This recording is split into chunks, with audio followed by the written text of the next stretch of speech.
संतोष देशमुख हत्येप्रकरणी नवीन माहिती समोर आली आहे। दोषारोपपत्रातील उल्लेख असलेल्या घटनांच्या व्हिडिओचं minute to minute update news 18 लोकमतच्या हाती लागलेत। आरोपी महेश केदारनं स्वतःच्या मोबाईलमध्ये देशमुखांना मारहाण करताना तब्बल 15 व्हिडिओ आणि 8 फोटो घेतले होते।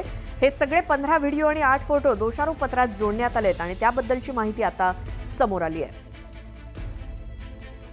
आमचे प्रतिनिधी सुरेश जाधव आपल्यासोबत फोन लाईनवरती आहेत। सुरेश, दोषारोपपत्रातनं काय माहिती समोर?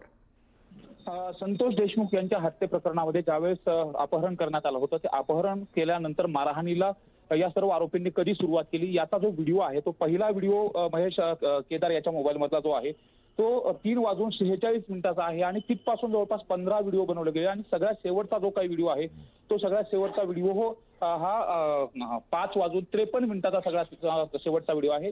तब्बल 2 तास अमानुष पद्धतीने मारहाण केली जात होती।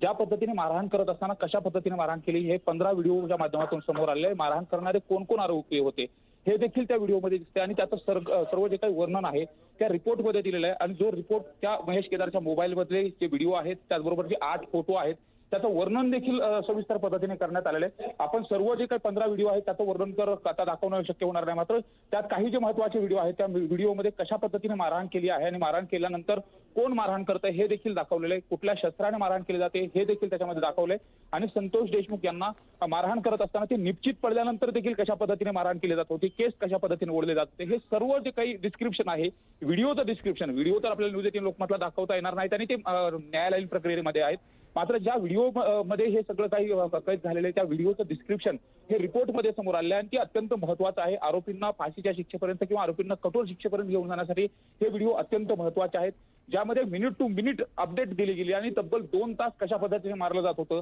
हे देखील या संपूर्ण अहवालामधून समोर आले। त्यामुळे हे अत्यंत धक्कादायक आहे। आता हा जो काही पुरावा आहे हा डिजिटल एव्हिडन्स अत्यंत महत्त्वाचा संतोष देशमुख हत्या प्रकरणामध्ये असणार आहे आणि तो महेश केदार याच्या मोबाईलमध्ये घेतला गेलेला आहे।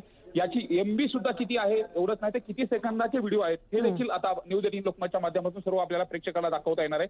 ज्या कॉपीज समोर आलेल्या आहेत त्यामध्ये सगळ्यात शेवटला ज्या पद्धतीने मारहाण केलेला जो काही 15 नंबरचा जो व्हिडिओ आहे त्या व्हिडिओमध्ये एक व्यक्ती शेवटला संतोष देशमुख हे गाडीमध्ये टाकल्याननंतर फक्त त्यांचा विव्हळत असतानाचा आणि खोल गेलेला आवाज ऐकू येत होता आणि त्यानंतर 6:30 वाजता संतोष देशमुख यांची डेड बॉडी सापडली होती। म्हणजे 5:53 चा शेवटचा व्हिडिओ आहे आणि त्यानंतर अवघ्या अर्ध्या तासामध्ये संतोष देशमुख यांचा मृत्यू झालेला होता।